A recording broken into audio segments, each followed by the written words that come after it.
I'm not a lawyer, but the Texas versus Tony Earls Jr. trial has now entered the punishment or sentencing phase. And child, Tony got on the stand and gave his own account of what happened on the night of February 14th, 2022. So as we know, if you've been following this case, a jury of 12 has now convicted Tony Earls of manslaughter relating to the death of 9-year-old Arlene Alvarez. And as I said, this case happened in Texas, where defendants have the option of a judge giving them a sentence or a jury giving them a sentence. And in this case, Tony chose the jury. And so what that means for the sentencing phase is before the jurors decide a sentence, both the prosecutor and the defense calls more witnesses to testify, all in hopes of getting the jury to side with them for the sentencing. So the prosecutor puts up witnesses that they hope will convince the jury that maybe Tony should get a lot of time for what he's been convicted of. And then the defense, on the other hand, puts up witnesses that they hope will show the jury that maybe Tony should get the minimum sentence for the crime he's been convicted of. And then after the witnesses testify, the jury will deliberate and they will determine the sentence. So it's low-key like a mini trial, but instead of a verdict, they'll be deciding the sentencing. So for Tony's sentencing phase, the prosecutor is up first, and they talk about something that wasn't brought up during the trial. It's an incident that happened about a year after Arlene Alvarez's death between Tony and his stepson. It was in March of 2023 at a neighborhood store where Tony hung out at and also where he would do odd and end jobs at. It was like here and there, like, he just picking the trash, like $10, $15, like once a week, twice a week, not more than this. So on this particular evening, Tony and his stepson, who worked at a barbershop in the same plaza of the store, have a verbal altercation outside of the store. Who's in the white over here? Stepson, knowledge. Who is in the red over here? Mr. Tony.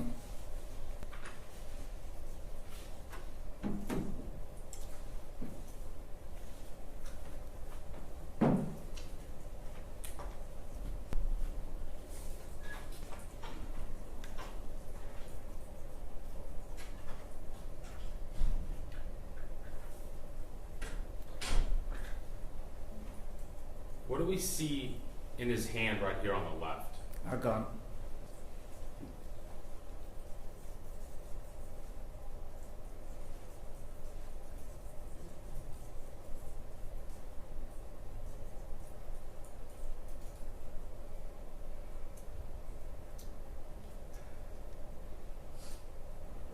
The next day, Tony is back at that store and his stepson comes inside. Who do we see here wearing red? Knowledge. Stepson. He just like want to purchase something.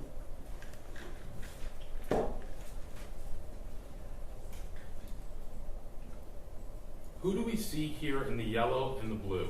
Mr. Tony. And this is the day after he's outside with the gun. Correct. You are actually behind the glass right now. Correct.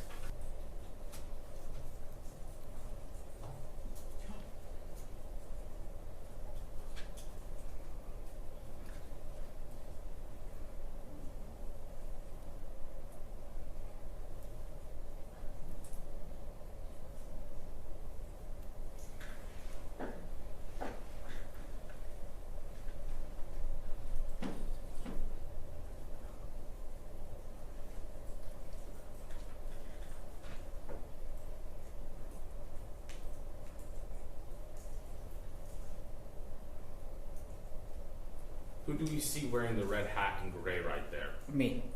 What are you doing? Try to break in. To break it up? Correct.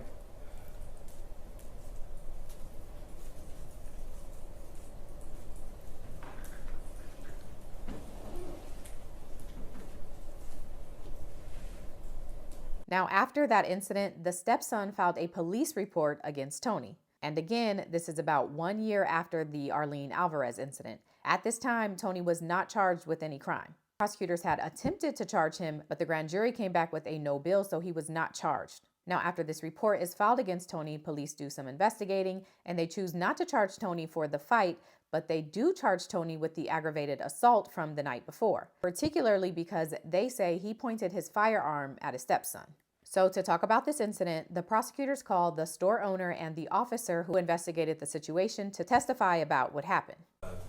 There were two videos that we saw. We saw one at night and one at the daytime in a store, right? Yes, sir.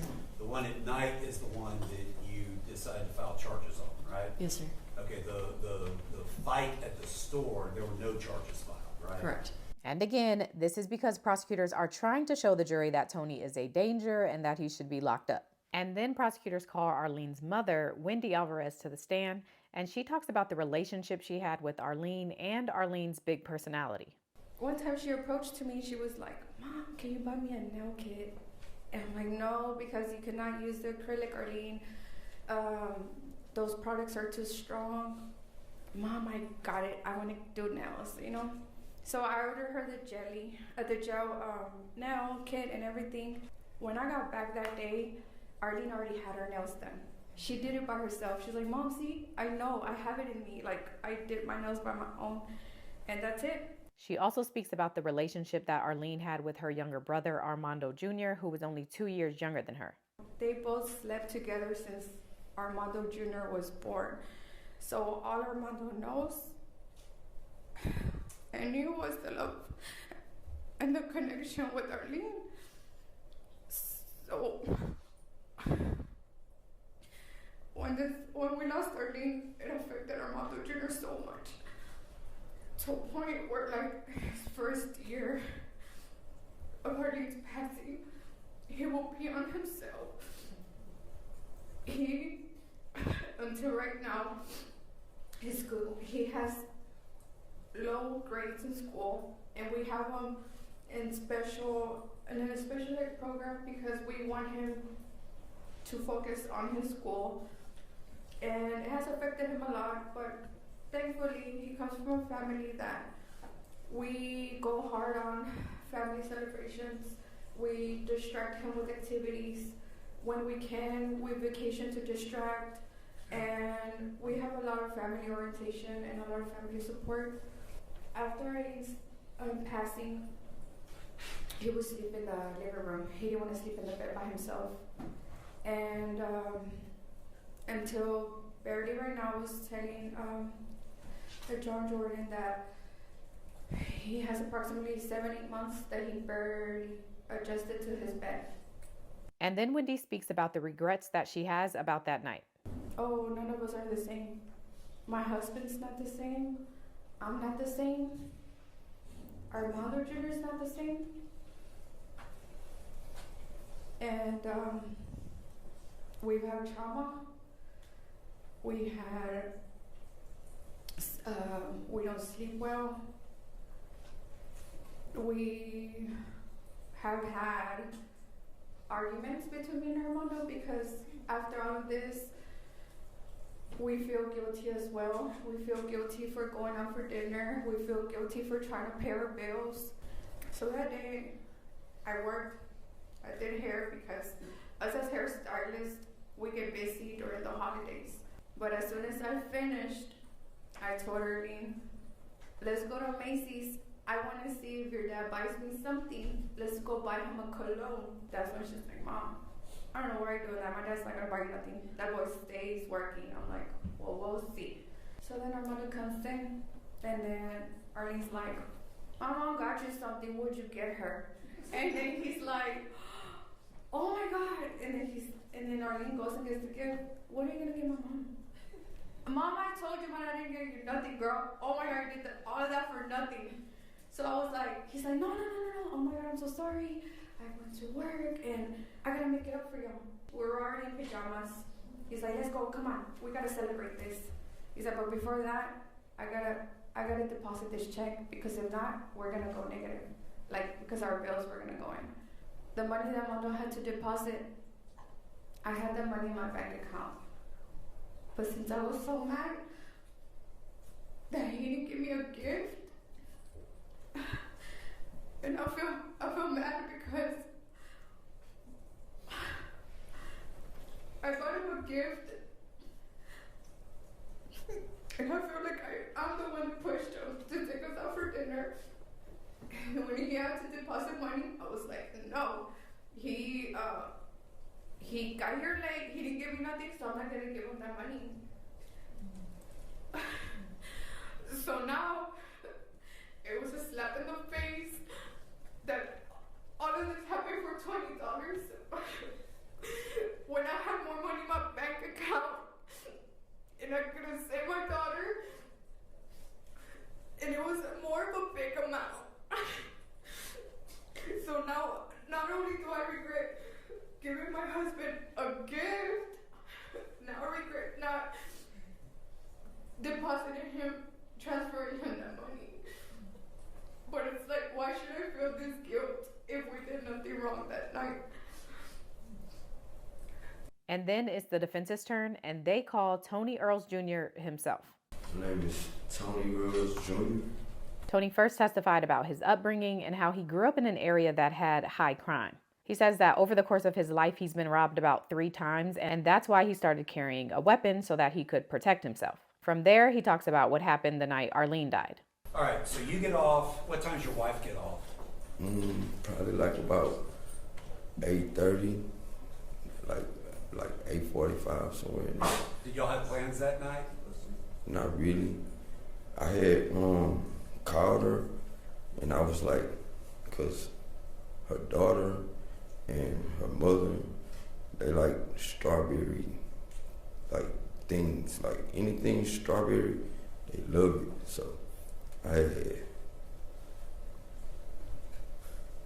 had got some strawberry cupcakes, and I told her like, oh, I got some strawberry cupcakes.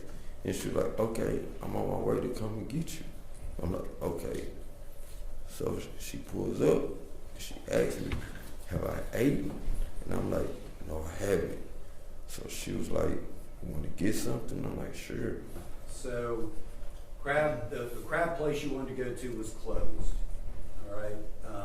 Take us from there. What happens next? So I'm like, let's just get something else.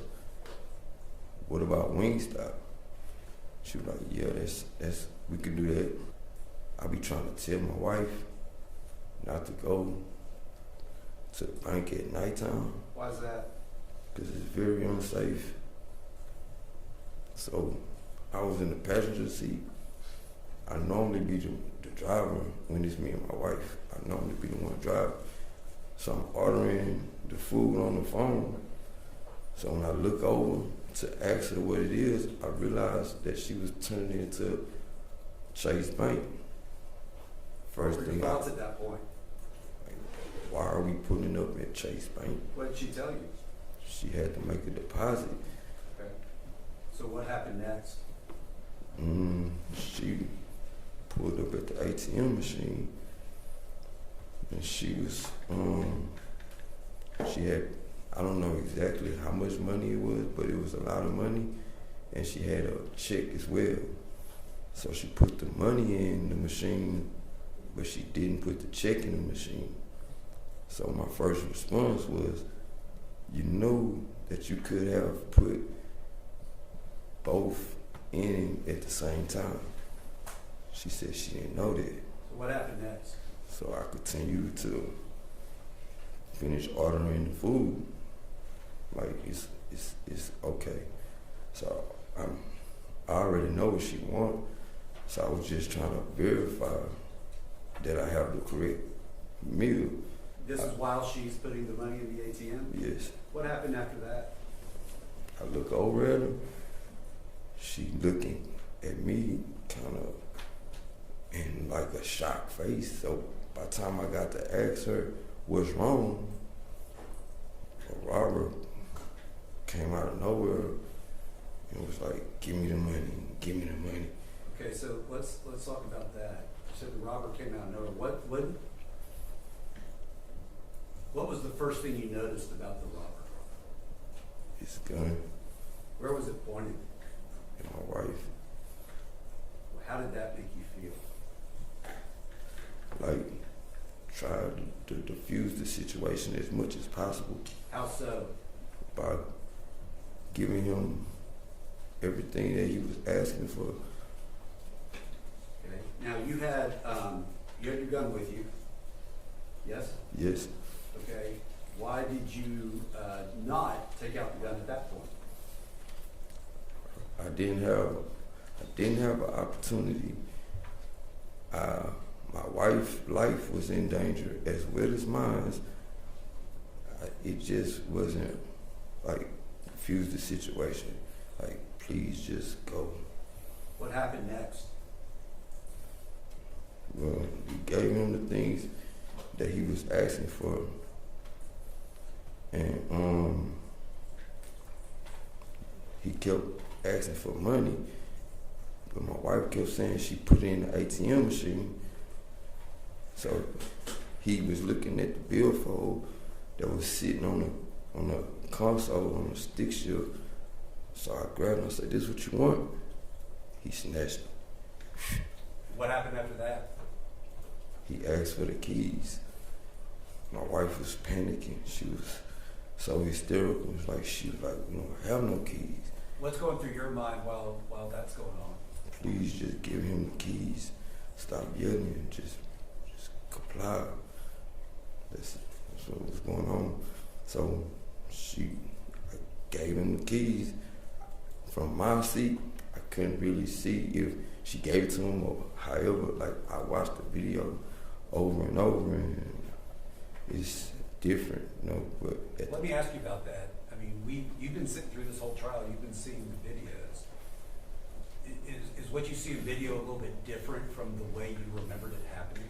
yes, Are you open to the fact that the way you remember it happening you may be mistaken about certain details? yes, So, with the keys, did you have concerns when those keys were taken? yes. What were your concerns? That we won't be able to drive the car. If it cut off, we won't be able to cut it back on. Did you feel like you had to get the keys? Yes. So what did you do? After the robber left, I told my wife I gotta get the keys, and she was like, so I'm like, "You okay?" She like, "Yes." So I was getting the keys. I opened the door to get the keys. So let me ask you this. This is the question everyone in here has got on their mind. When you got out of the car, Tony, what was going through your mind when you started firing that gun? I have no idea. Like, to be totally honest, I don't even have not one clue. Do you sitting here right now even remember running up in that grass like the video shows? I remember running, like, this is after I shot the first couple shots. I didn't see the robber run past the car. I didn't see. All I saw was the headlights approach.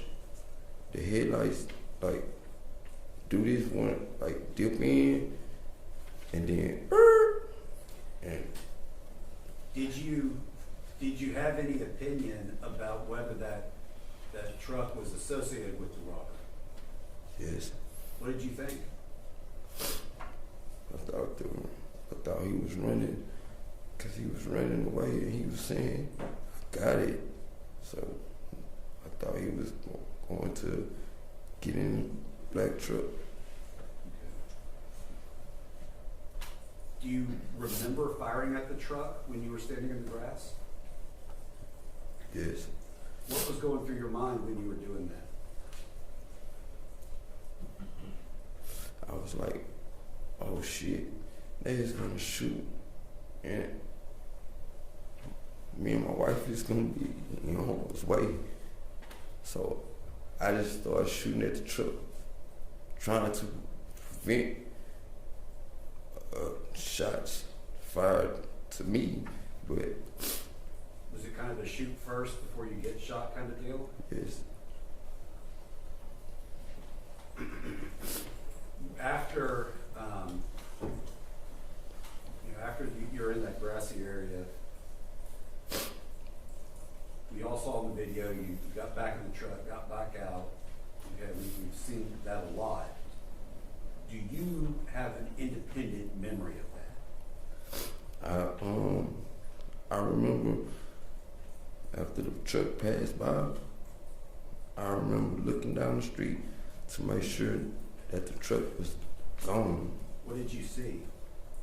The truck was speeding down the street. Okay. So What did you do then? then I went to get back in the car to get my wife out of dangerous. Like, I was like, let's get out of here. So as we was exiting the parking lot, What did you see? she was like, oh, the truck is backing up. And I'm like, no. She like, yes. So then when I looked, I'm like, it is. So then that's when I, Hold on, let me ask you, what did you see? Did you see the truck stop, backing up? backing up. Okay. What was going through your mind when you saw that? Oh shit, they about to kill us. Okay. So I shot so we could go. All right. What did y'all do after you were leaving? You know, while we was leaving, while I had shot out the car, my wife had called the police. So the dispatch lady was on the radio. What, at this point, do you have any idea that there was a family inside that truck? No, So where do y'all go?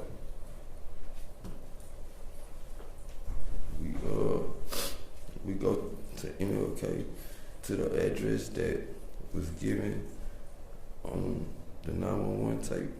So y'all eventually get to your location. Where was that? My wife's mother's house. Okay. And do you wait for the police there?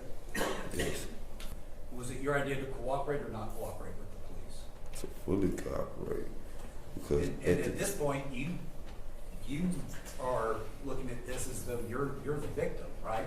yes, Okay. So the police arrive. You show them where the firearm is.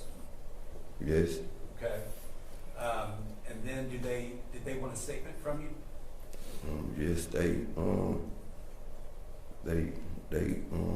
secured the weapon, and then they put brown bags on both our hands, and I kept telling them that it's just my hands that need to be in brown bags because I was the one shooting. I was trying to protect my wife from going through that type of situation. So I'm like, she don't need no brown bags on. So Okay. Did they take you downtown? yes, All right. Did detectives talk to you? yes, And did you give them a full statement? yes, And you know, when they talked to you, I mean, they told you you had a right to be silent, you had a right to a lawyer and all of that, didn't they? yes, And you told them that's fine, I'll still talk with you, right?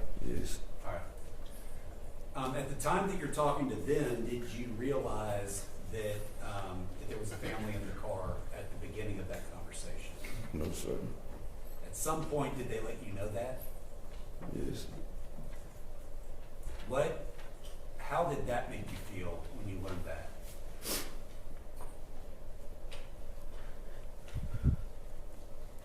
Very sad.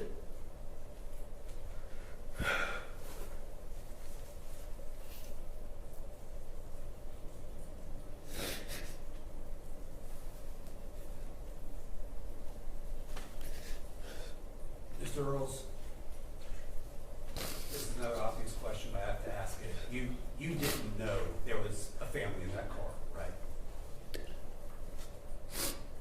No, sir. And if you had this to do all over again, would you have gotten out of that car and shoot? No, no, sir.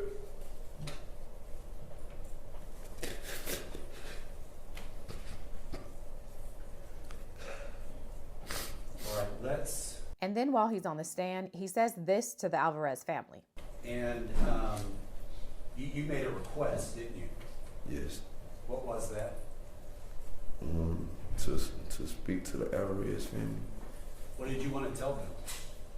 After 3.5 years, I never had a chance to ask them for forgiveness. I pray and I ask God for forgiveness all the time. And I can't get past me not asking them to forgive me for my mistakes that I made that night, my decisions that I made. I just want to ask them, can they find it deep in their heart to forgive me for my actions? Mr. Earls, how do you feel about the fact that you took the life of a 9-year-old girl?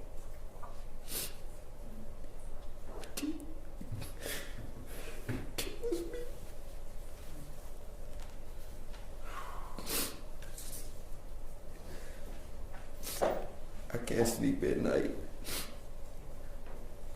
I beat myself up.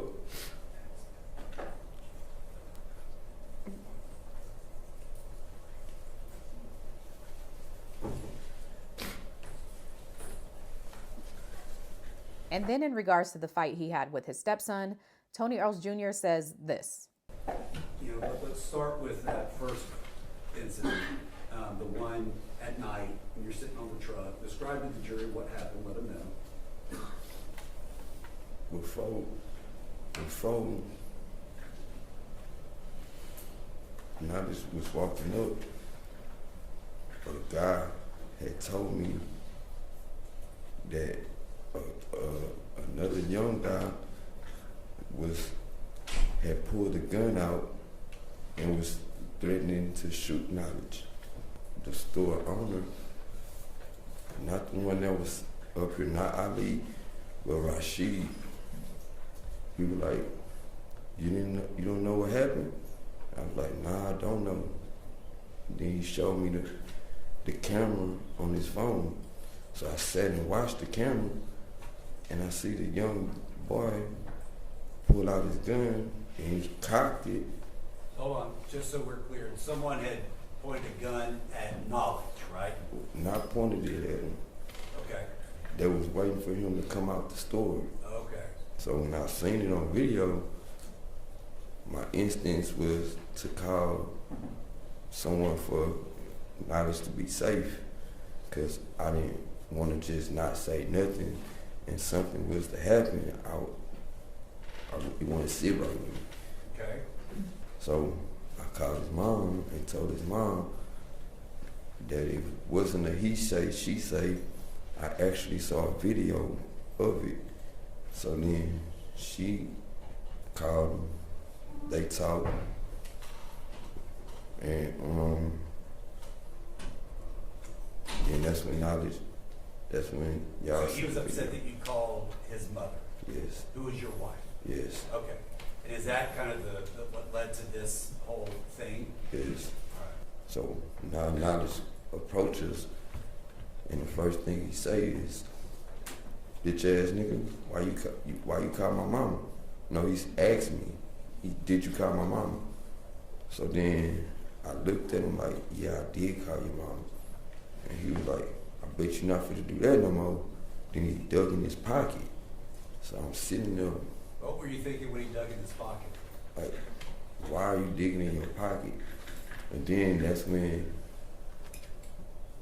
my protection instincts like kicked in, and I'm like, I know he don't have a gun in his pocket. So that's what I was thinking. So then I got off the car, and then I pulled out my gun from my waistband, and when I did it, he froze. He like paused. So then when he paused, I said, "Man, that's how people get killed doing stupid shit like that." I said, "Man, go put it up." And then I walked in the store to go put my gun up, put my gun away. And Rashid was like, "What's going on?" And I'm like, "He come down here." Okay, so let me ask you this. This is another question that's going to be on everyone's mind. You need an answer. Okay. This happens in 2023. You had a bad incident with you and a gun back in 2022. Why are you still carrying a gun? For safety. And is the area where you work and live an area where there's still a lot of crime? Yes. All right, so then take us to that next day. Looks like there's some kind of a tussle in the convenience store. What happens there? Well, like Ali said, he did mention that I just filled up the ice cooler with the ice, but I had made some coffee, and Knowledge came in, and when he came in, he was talking like smack, like, man, a real nigga in here, let a real nigga get a cigar, let a real nigga get a Black and Mild, like, all that. So the dude in the tan shirt, he looked at me because he was outside the day before. So he looked at me and I shook my head like, don't pay him no mind, we just finna go. So then when I walked past him, he kept saying, bitch ass nigga, you a bitch ass nigga. So then when I turned around and said, nah, you a bitch ass nigga, that's when he hit me and he tried to pull out a gun. And That's where the fighting started, and we saw the fight. So after all that, have you had, and don't go into details of what conversations are, but have you, since that incident, have you been able to talk to Knowledge again? yes, All right. Have y'all decided just to bury the hatchet? yes. Now, on cross-examination of Tony, the prosecutor really drives home that Tony's actions the night that Arlene died were in fact reckless. What he had taken was your wife's wallet, 20 credit cards, and $20, according to your wife. Is that true? Yes. So at that moment, you were going to kill somebody for a wallet, 20 credit cards, and $20. Is that accurate?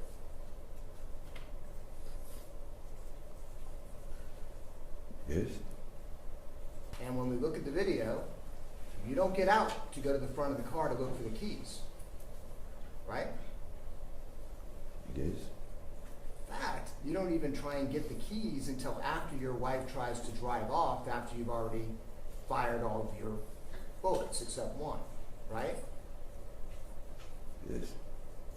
So that really wasn't accurate that you got out to get your keys. You got out because you were angry. Can you at least admit that? No, it's not true. All right. So what you end up doing is you could have gotten back in the car after you shot at the robber, correct? I was hearing gunshots. So that what made me. Sir, do you need me to play 108 for the jury again? The only gunshots in this neighborhood was yours. Okay. So if you're going to be sorry and you're going to come forward, can we at least have you tell the truth? Objection to the argumentative. So you shot multiple rounds into the truck where you could not even see anybody in it, correct? Correct. And you say it's because you thought the robber had gotten in the truck, right? Correct. So you were willing to kill everybody associated with the robber and whoever was in that truck, correct? Correct. You do realize that was pretty reckless, don't you? I can't answer that. Are you refusing to answer that, sir? I cannot answer that because it's dealing with an assumption. Like I assume that the robber was inside of the vehicle. But you weren't even willing to just kill the robber. You're willing to kill everybody the robber was in the car with, right? I was defending for my life and my safety of me and my wife. Oh no, that had just happened. That had happened when you were in the car.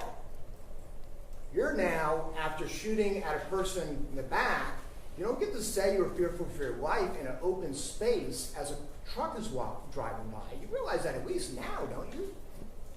Nowadays, they have weapons with extra things on the back of them that make them shoot like 30 seconds and like a bunch of times and real quick.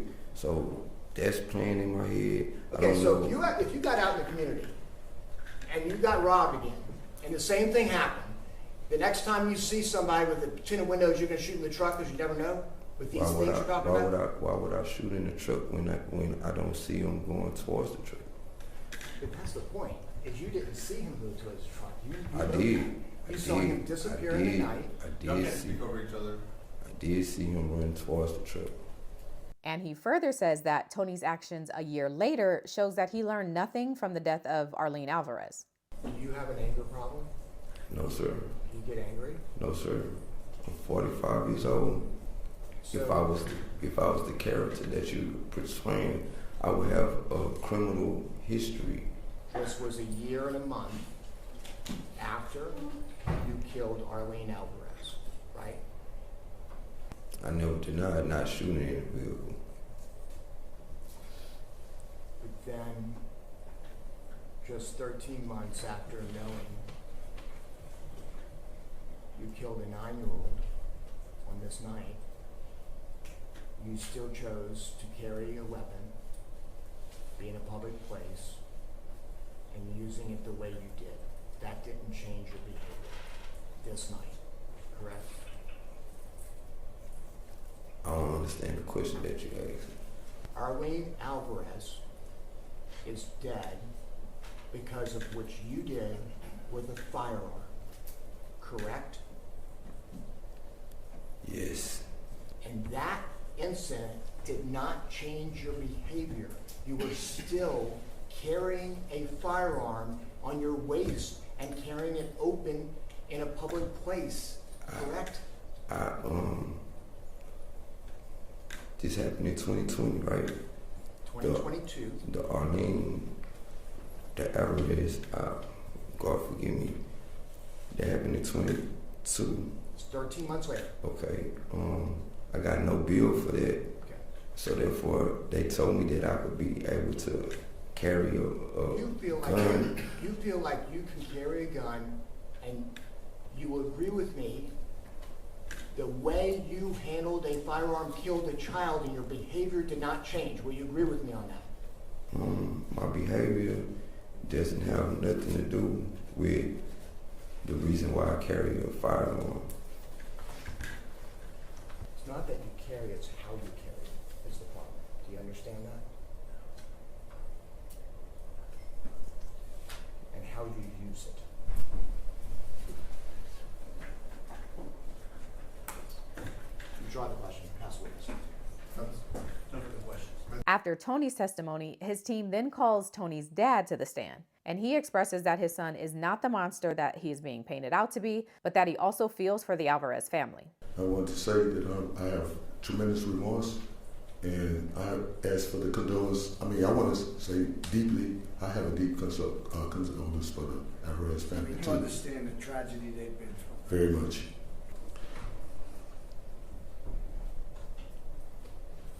Like I said, man, I miss my son, and I can imagine how the Alvarez family feels.